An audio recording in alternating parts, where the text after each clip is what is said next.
privilege. I had such a bad day on Monday as all the bankers and the brokers, they just super busy. Sometimes bad news, everything's stuck. And I have the privilege finally to invite my friend, Dr.Linah. We met through JT Fox Entrepreneur Network in Australia. And after I sat down with you in the pizza bar and I listened to your story, how many kids do you have to remind me? 4 kids. 4 kids, yes. Yes, I couldn't believe it. And I apologize. I also have this stereotype about a Muslim woman, scarf, maybe working at home, as a mom, and then just look after 4 kids is more than a full-time job. But then she got the title doctor, then I asked, oh, what do you study? And you have a dental business. And you sold it for high 6 figures or multiple 6 figures or multiple figures, count this goal. So that's quite amazing, So hence why I had the privilege to invite you to my personal channel about money discipline. How did you make a success and how was your journey in the past, and then why you made a successful business and sold it and then choose to do something else completely different.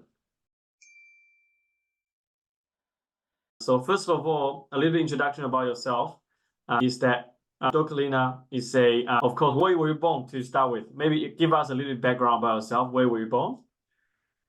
So I'm Palestinian that was born in Kuwait. As my parents were born in Kuwait, obviously because my grandparents from both our parents got displaced from Palestine during 1948. And then got displaced again when I was 3 because of the Kuwait war. So we went to Jordan. Wow. Yeah. And where did you study? Where did you study your dental degree? So my dental degree was in Jordan, but it was like a cycle. So in Jordan when I was 4 years old, but Dad was already an engineer that graduated from the UK. So he migrated as a skilled migrant to Australia.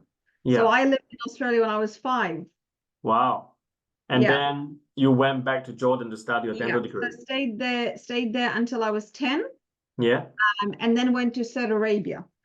Wow. And lived there my entire primary years and all my teenage years until high school. And that was a very, very interesting period because Saudi Arabia was not like Saudi Arabia now. It was very closed off. The stereotype that you would see about Muslims, it was there in that period of time. That was before the era, that was particularly in Saudi Arabia. So it wasn't only that women weren't allowed to drive. It was very strict, religious police, men running behind you with a stick if you don't put the scarf. Like it was that kind of environment. That was only in Saudi Arabia. Then went to Jordan to study dentistry. Why didn't you choose Australia? Because my parents were living in Saudi Arabia. And it was a very, very big deal. I was the elder. So it was a very big deal for them to send me alone to Jordan to study dentistry, let alone Australia. So it was a completely foreign idea to my dad that he would even to Jordan to study. The only reason he agreed to it was I was so determined on studying dentistry and we weren't allowed as foreigners in Saudi Arabia, because I was in Saudi, to study dentistry there. Okay. We're going to come back to you for the dental study as well. So, but first of all, people would be amazing enough. You break the stereotype, you made yourself successful already, you gain the support from your family, of course, and you're managing 4 kids and another successful business on the side. So how do you manage your time to start with? How did you manage your work-life balance? What's your priority? Do you ever go to sleep? I do, believe it or not, and I actually really like my sleep. So I make sure I get my 8 hours sleep. 8 hours sleep, I can't believe it. I get my 8 hours sleep. It's very important. And on top of that, I have a very specific routine in the morning. So for my husband knows it. It's called my self-care routine. So it's a cup of coffee alone, where me and my journal, and I just plan the day and plan the week, plan the quarter ahead. So I managed to find time for that as well. So you actually plan not just the day, but you're reflecting the 90 days plan. You track your journey, your progress, your milestone every day in the morning. Yeah, but because when you have a lot going on, you have to write it down. Otherwise, you feel like you are losing control. So I have to write it down. I always have a to-do list, but my to-do list, I have a very, very clear intention. So I call it intentional living. Everything I do has an intention. It sounds like all the successful people are doing. That's great. So how I still look, kids is hard to manage. I only have, one young baby, 2 years old, second one on the way. Yeah. And how old is your kids for the age spreading out? So I have a 13-year-old. She's my elder. Yeah. And then I have a 9-year-old. And then I have 7-year-old twin girls. Oh, wow. The last one is twin. Yeah. Wow. So how do you manage them? Like, do you appoint your oldest daughter as a team leader? Hey, manage your kids, manage your siblings. There you go. Delegate. Or what's the secret of getting them all order? Yeah, so believe it or not, this year, I actually started implementing systems even with my family. So everybody has a role. My daughter has a role. Like literally yesterday, she's calling me, oh, Mom, please pay for my camp. Please, it's $400. I said, okay, fine. I'll agree to pay for your camp, but you're responsible for making sure that your sisters are ready for school, that they're dressed, and that their lunch break is like their lunch box is packed, because you're old enough, you're doing it for yourself, you should be doing it for them as well. Deal? And she's like, deal. Okay, making deal with kids and they delegate them more responsibility when they ask you something. Sounds like the tricks we're gonna learn. All right, number 2 question. People stereotype, about Islamic woman, should stay at home, look after the kids. But then you are probably far more successful than many men.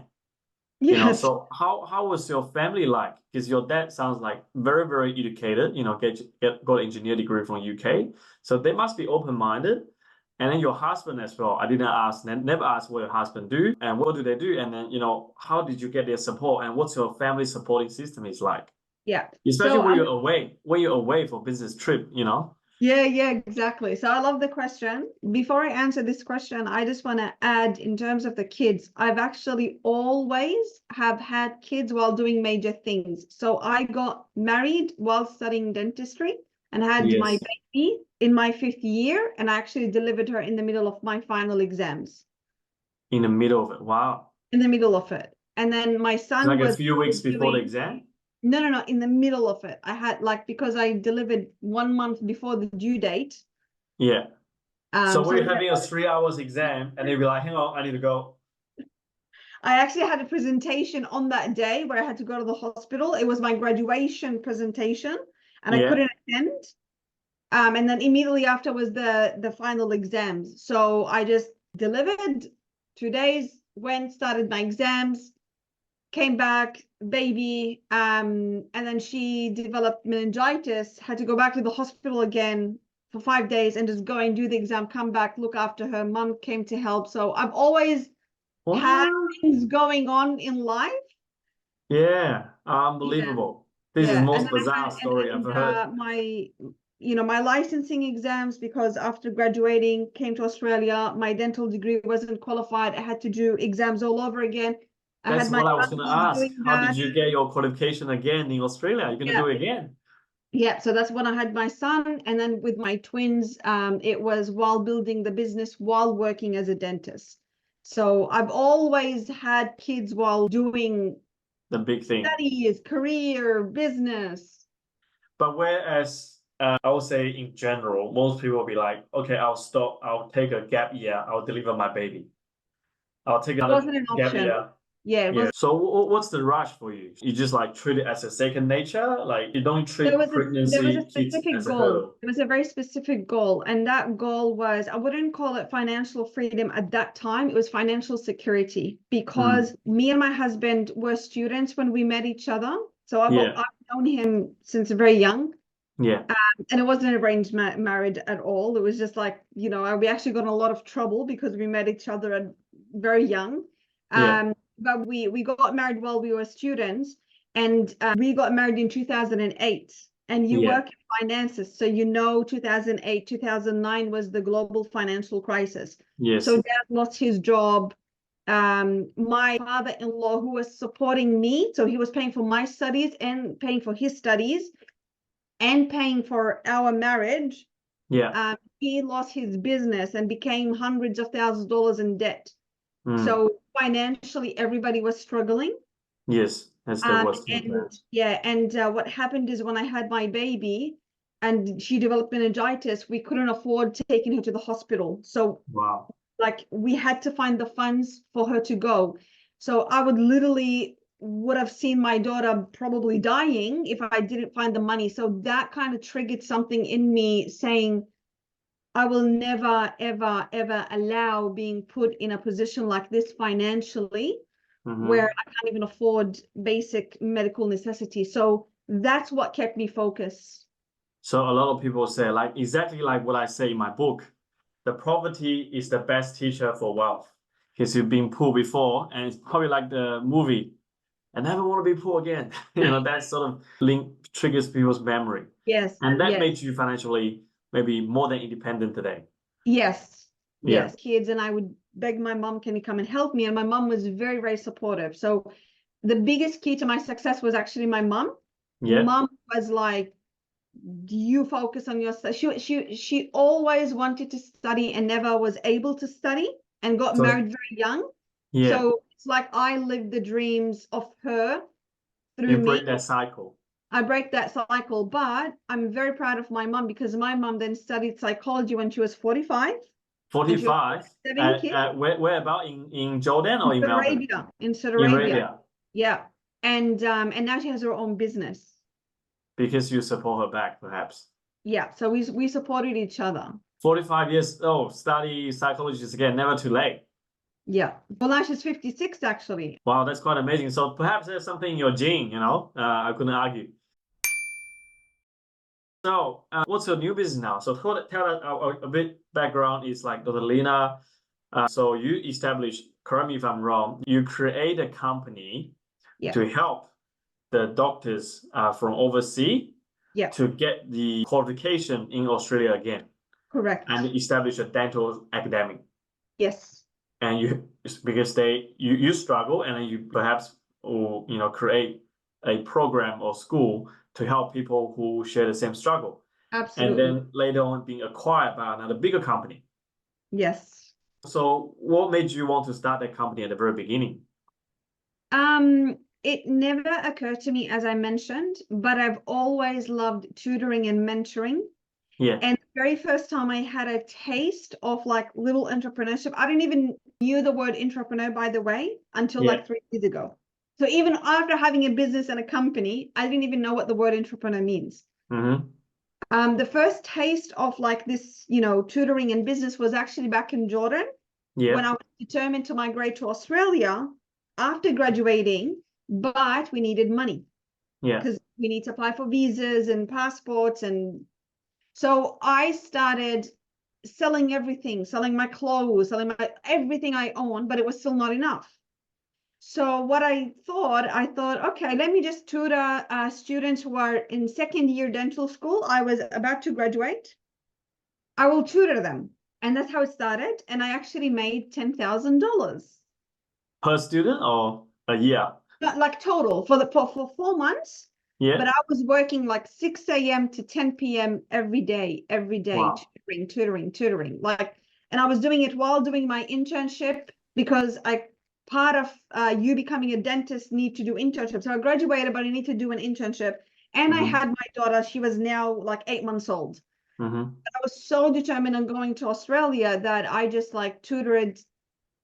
And one came to the other, brought the other, and I made $10,000 within that 4 months.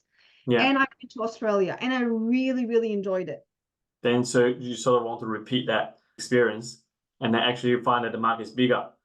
Exactly. So one time I'm preparing for the exam. I went to the exam. This is for now, like I'm in Australia. I was actually in Queensland, and I just finished the exam. And my mom was in the room and she was looking after the 2 kids because obviously when I go to do the exam, I need someone to look after the kids. So my husband back then was not like quite supportive. He was still like, I don't look after kids. But to be fair, on his side, up to the age of 3, he doesn't get very involved. After 3, he actually gets way more involved than me. So that's fair enough. And then I came out and I said, Mom, I have an idea. if I don't pass or I pass and I get like really good marks, I'm going to teach in the subjects that I have passed in. And that's just how it started. And one student. So in your mind, I find that you're always trying to think about how to make it work, how to make it work, how to make it work. Yeah. Rather than some people may think, oh, this is too hard. I'm not going to give myself a break. I'm going to give up. I can't do it. And then they sort of making themselves right. Yeah, everyone fell. Yeah. So that's very entrepreneur, very goal-orientated. The biggest saying in entrepreneurship world is with a big enough why, anyhow becomes bearable.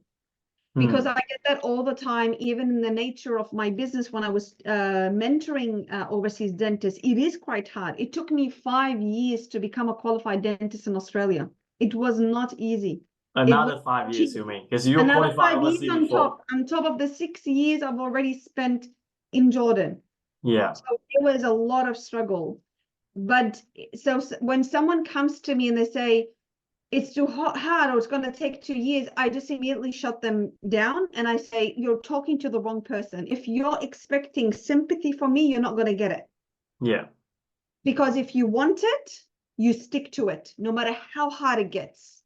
So what made you so that it sounds more lucrative as open a dental practice or have a dental academy?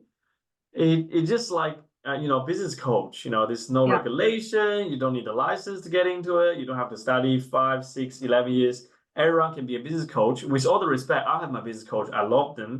But what makes you get into this market? You gave up your degree. That degree is so hard to get. That's like a level of protection. You just got in business coach now. How was it, by the way? For how long now? I've been a business coach for about a year. So I have a lot of clients behind the scenes. And this is what happened where I could no longer sustain looking after clients for the business while managing the company. And to me, becoming a business coach is more of a movement and a mission than like be thinking of like making the money. And I genuinely believe money will just follow. If you genuinely believe in what you're going to offer, money will follow.